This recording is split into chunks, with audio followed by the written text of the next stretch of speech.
Се враќаме ние во студиото, се движиме и кон крајот на ова денешно издание на Македонија наутро и пред самиот крај навистина за една доста важна тема за која што ќе разговараме. 29 април се одбележува како ден на македонската дипломатија.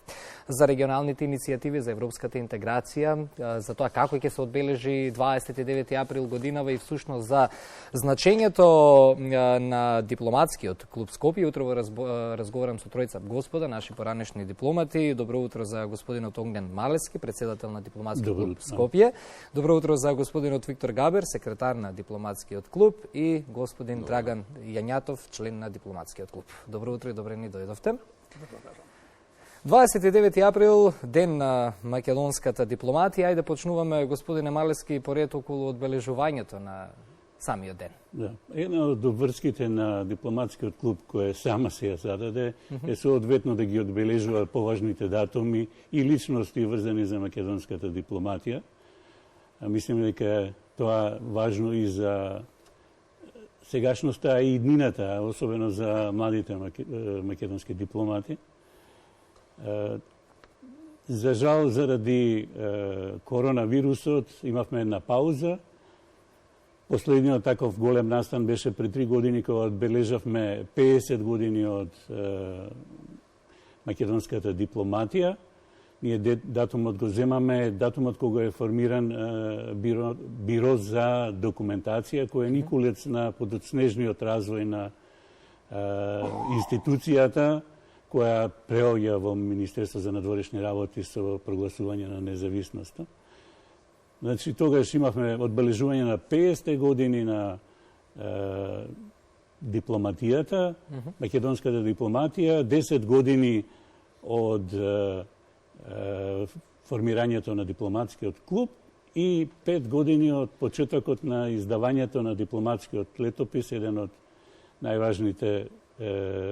од најважните активности на дипломатскиот клуб.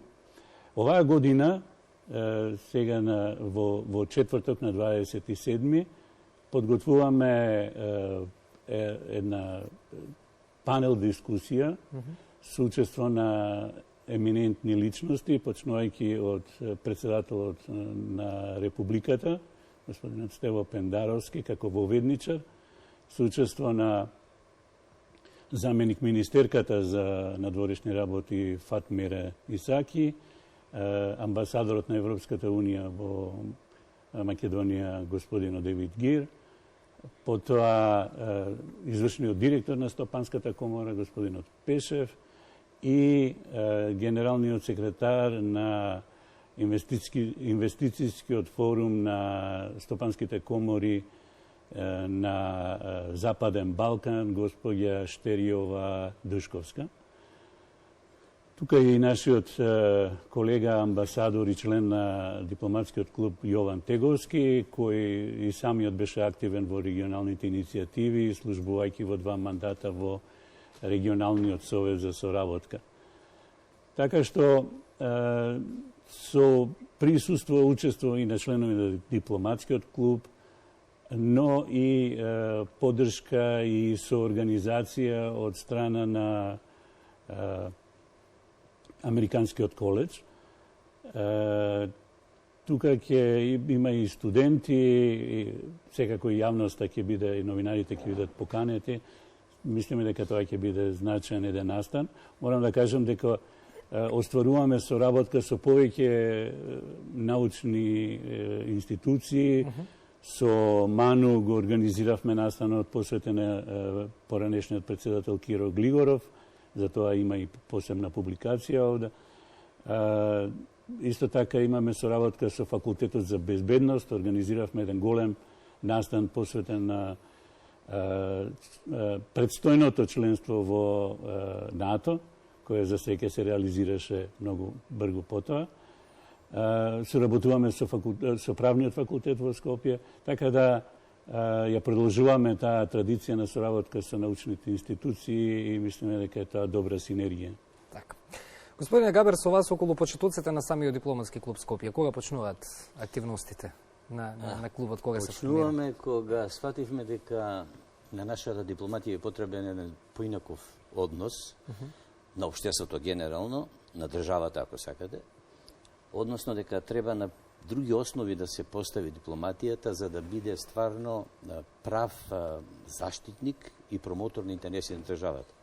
Не е лесно во една нова држава на меѓународен план, да кажам, да формирате таква екипа. Ние имавме, како што кажа и нашиот председател, еден секретарат за односи со странство, претходно беше комитет и така натаму, кој што изфрли кадри кои што служеа во југословенска дипломатија. Но, со самостојувањето, се создаде еден сосем поинаков амбиент кој што ние моравме да делуваме на меѓународен план. Тргнавме прво со 33 души, па после 50 и толку, да денеска имаме околу 500 души вработени во Министерството. Во разни периоди се прима, одеа надвор и така натаму. Зборот ми е, кога ние видовме дека треба нешто поинако да се постапи, а нема соодветно сериозно однесување кон дипломатијата, едноставно се сметаше дека е тоа е една државна служба награда за одредени личности кои што во одреден период се експонирале во јавноста. Ние одлучивме да го формираме клубот. Искусните дипломати со своји настапи, пишани текстови, со работка со амбасадите, со конференции, кои што спомна и председателот, да анимираме јавноста дека ова е една многу одговорна државна функција, може малци и бирократска, но одговорна, која што ги брани интересите надвор. Не е едноставно вие да се поставите на меѓународен план како нов субјект, знаете. Треба да се изборите. И треба тоа да биде сериозно, треба да биде аргументирано. И затоа клубот во 2009 година одлучи да формира едно такво катче, каде што ќе се собираме сите и каде што ќе викаме странци и ќе разговараме со нив за разни теми. Од синдикални теми на дипломатите, до поставување, до напредување, до едукација и така натаму. И ние одлучивме да следната година го регистрираме клубот 2010 и до денеска функционираме како што функционираме. Ние сме сите доброволно ангажирани во клубот. Ние се обидуваме да бидеме покриени од Министерството, ни помага во одредени активности, кога нормално и тоа има интерес. Спомнавме дека во одредени ситуации се обраќаме до научните институции, кај што исто така црпиме знаења и наши колеги исто така и предаваат, од клубот предаваат во одредени, како што во Американ коледж, кој што ни е партнер сега за нашава следна средба во четврток.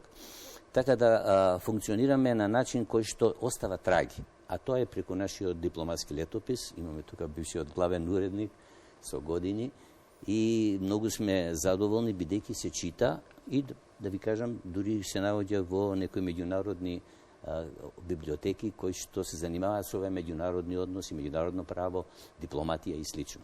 Клубот ќе функционира колку што може, али во секој случај мислиме дека новите генерации треба да ги користат овие алатки за да се подготват да нашата држава ја представуваат на меѓународен план што поквалитетно, што посериозно. Так. Господин Ињатов, околу дипломатскиот летопис. Тоа што го и прокоментиравме пред малку, го издавате вие како дипломатски клуб? Да. Набрах го по формирањето на нашата организација. Кажа колегите дека е тоа невладина и непрофитна организација. Се издржуваме практично сами. Свативме дека на клубот му треба стожер околу кој ќе се одвиваат активностите и ќе представуваат плацдарм за плацман пред широката публика.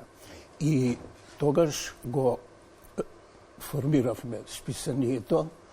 Јас сум еден од основачите заедно со колегите и до неодамна одговорен уредник на списанието. Излегува списанието 2 пати годишно на околу 80 страници. Работата во него е волонтерска, а се издржуваме, имаме освен списанието, имаме и сайт, имаме реклами на сајтот и во списанието од време на време по некоја реклама ќе пуштиме, така што самофинансирање. Списанието е замислено не да биде советодавно гласило или да прави корекција во актуелната политика, туку е вистински летопис. да го регистрира тоа што било некогаш во федеративната дипломатија, меѓутоа и почетоците на сопствената македонска дипломатија. Имаме многу широк круг соработници, главно членови на клубот, меѓутоа имаме и многу надворешни соработници.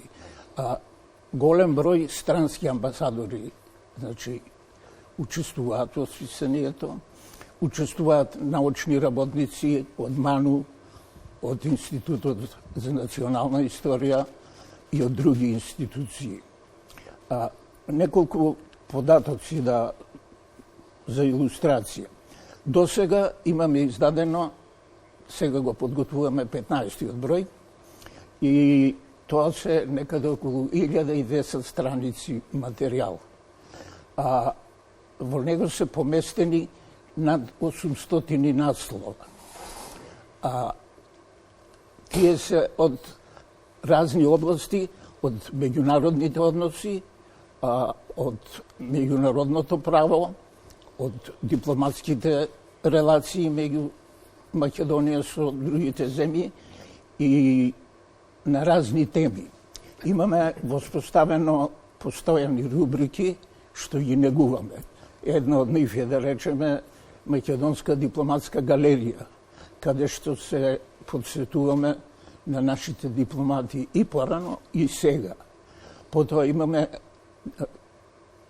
рубрика дипломати писатели, каде што пишувавме за нашите познати елитни дипломати од времето на Југославија, како што беа, значи, Владо Малевски, Коле Чашуле, Ацо Шопов и редица други.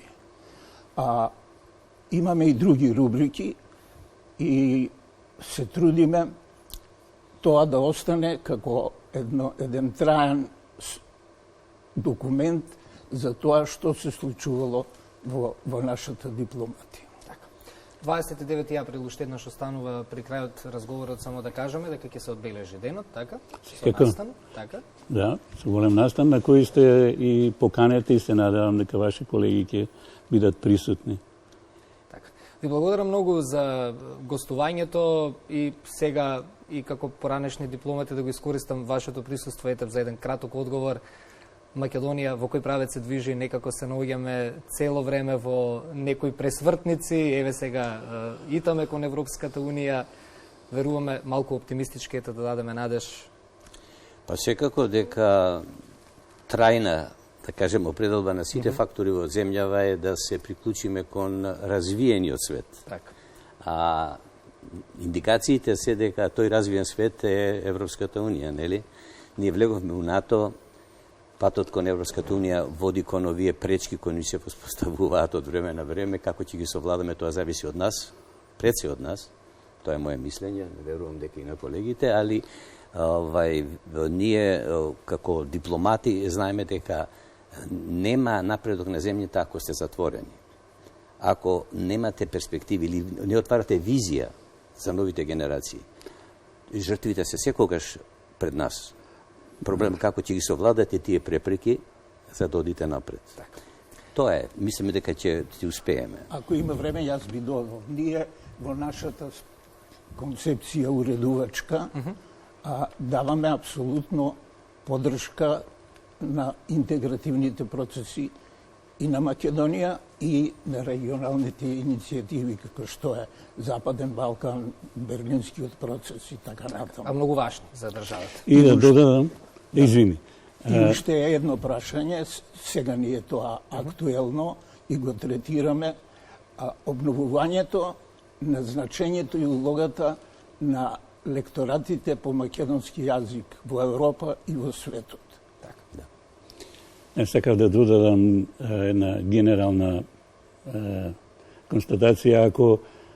Ако нема оптимизам, тогаш нема ни дипломатија. Мислам дека оптимизмот и дипломатијата се врзани, тоа е еден спиритус мовенс, инаку не се разбира, треба да бидете реалисти, да процените ситуацијата, но и мора со некоја доза на оптимизам да се работи, да се делува.